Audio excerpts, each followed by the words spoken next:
Something I wanted to ask both of you. Recently, we had an opportunity in Florida to, what some called the abortion bill, others called the ultrasound bill, but regardless of what you call it, it was going to give the women of Florida an opportunity to see an ultrasound of their baby before an abortion.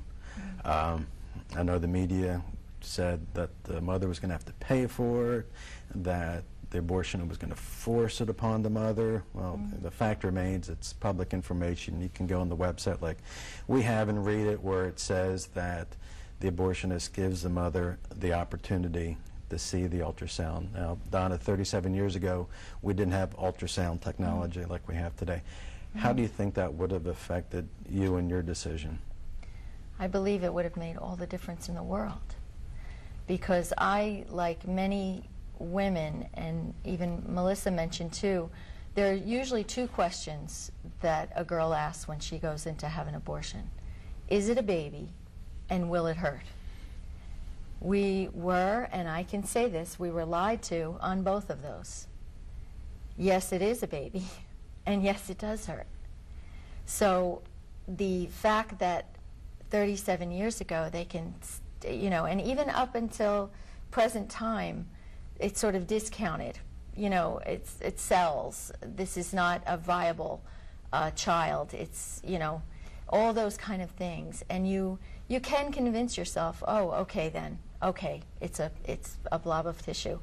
When I had my first son, I fell apart completely. I realized at that moment that that was not just a blob of tissue.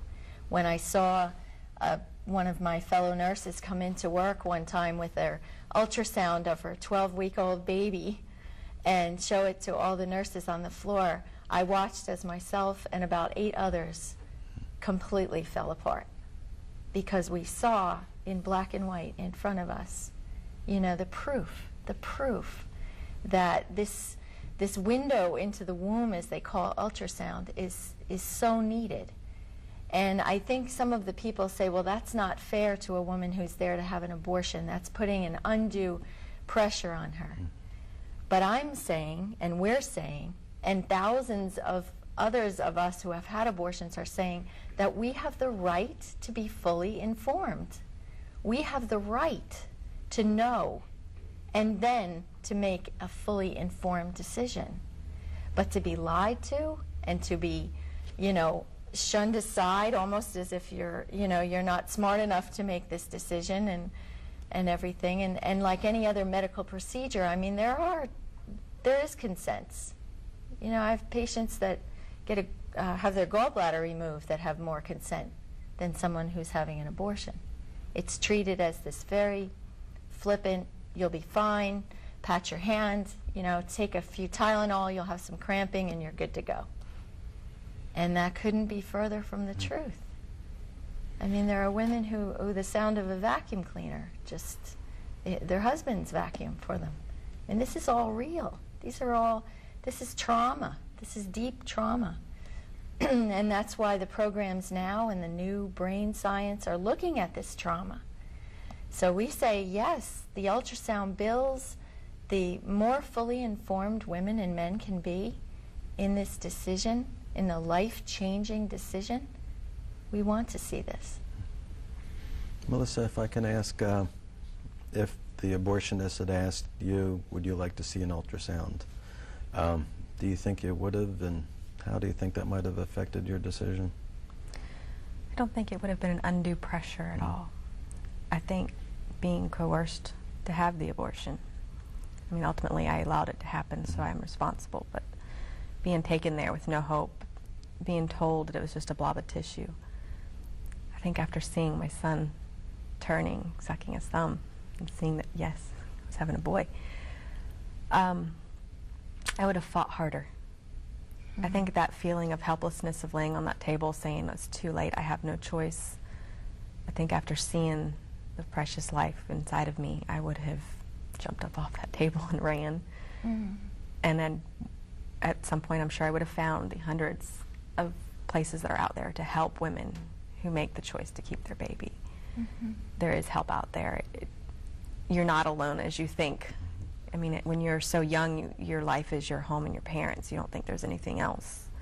So when your parents say that you have no choice, you feel like you have to go along with it. And you're right, because there are hundreds of organizations here locally that assist. Off the top of my head, I think of In Ministries, Home for Unwed Mothers on the west side of Jacksonville, St. George House in St. Augustine. And all that information can be found on our website, jacksonvilleforlife.org. Donna, you said about information being critical, and that was another part of the abortion bill where it was going to be, in writing, the abortionist asking the mother, would you like to see some of the possible side effects of an abortion? Do you think that would help with future generations of Floridians if at the time of consultation they saw what the possible side effect, because now they've been documented since 1959, these side effects. Do you think it'd be beneficial for those young families to know these are the possible side effects? Absolutely. Absolutely, because in speaking to men and women, one of the common themes is we didn't know. Why didn't someone tell us? Infertility is huge. I was recently at the University of Florida. We had a Silent No More awareness, and you can check that out online also. But there were 10 women there, and out of the 10 of us, 8 women were never able to have children. And the statistics of ectopic pregnancies, of infertility, I mean, it's all out there now. We've got the data. It's 37 years down the road. The data is out there. So the sad case is that the child that was aborted was the only child they ever conceived. And this is a huge loss. And you can imagine the depression and the guilt and dealing with this. There's been links. Dr. Joel Brind up in Washington, we were at a press conference together. He groundbreaking surveys now that link abortion and breast cancer. The medical community doesn't want to go there. A part of this is abortion is $1 billion business.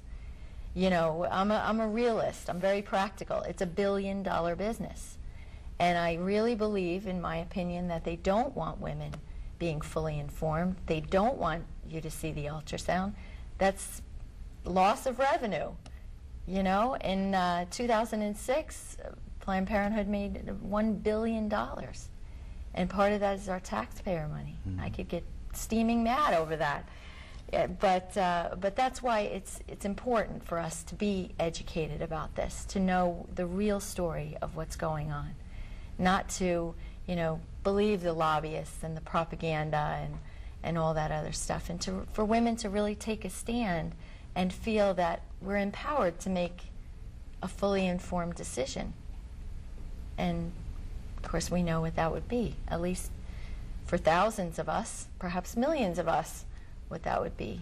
So, and when you had mentioned too, there are ultrasounds at the various, they're free ultrasounds. They're not diagnostic ultrasounds, but they're for viability of pregnancy.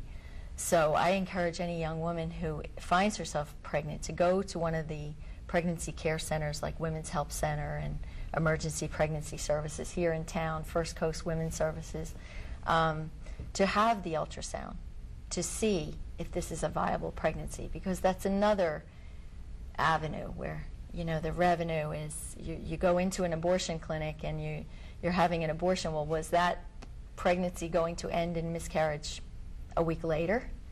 You know what I mean? These are things they can see on the ultrasound, is the viability.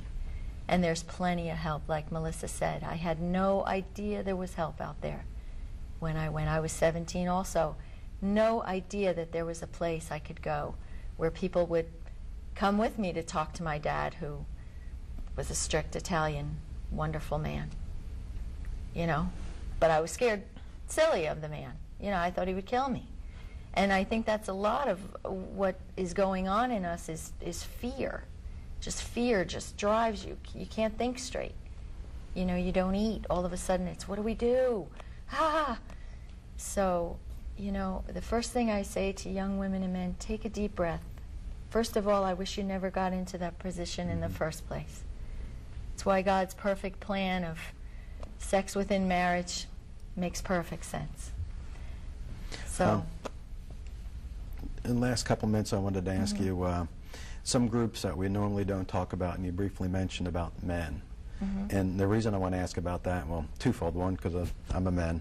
The other part is when I'm at the abortion mills and I see the anger on the people's faces that happen to be driving by when we're holding up a sign such as this. It's men, and it took me a while to dawn for me to sit there and say, why are men so angry? And I think part of it is, and I want you to tell me about the other part, but I think part of it is for a couple $100, I can be done with it, or at least so I think. The other option is I don't pay a couple $100 now, and I pay child support every month for 18 years. Now, having men going through Rachel's Vineyard, can you tell us about the other part while men are fighting this pro-life and pro-abortion, you know, teeter-totter in their minds and souls? well, I think first of all, a sign like this can trigger those emotions inside, can trigger some of those, seeing a sign or hearing someone talk on television. And I understand that anger. I do understand that anger, because when something hurts too deeply, it sets off something in you, and you lash out. You know, just get it out of my face. Don't put it in my face. It's a reminder. This is all going on, by the way, subconsciously. You don't realize why you're doing it. But I think a lot of the time is seeing that sort of brings that reality right in your face. Now, what do you do with that? It takes some effort to stuff it back down again. You know what I mean? But you're seeing the first reaction of people that are not knowing how to handle this. You know, and you're right. I think that child support versus, you know, taking care of things can, that's a real decision. And that's why I say that it needs this, you can't just give it a one-sentence answer. That's why young couples need to sit down with a third party, discuss your options and your, you know, where you're going to go from here. Perhaps adoption is the best scenario for, I mean, millions of couples are waiting for children. You give your child a loving home. You can live with that. You can both live with that. So these are things where, you know, instead of rushing right out, as I did, you know, you find out you're pregnant, a day later you're in an abortion clinic, the next day you're devastated. And instead of doing that, take the time and really go into one of these centers and sit down with someone who has the training to talk to you about the different options for you. It doesn't have to be so black and white, you know?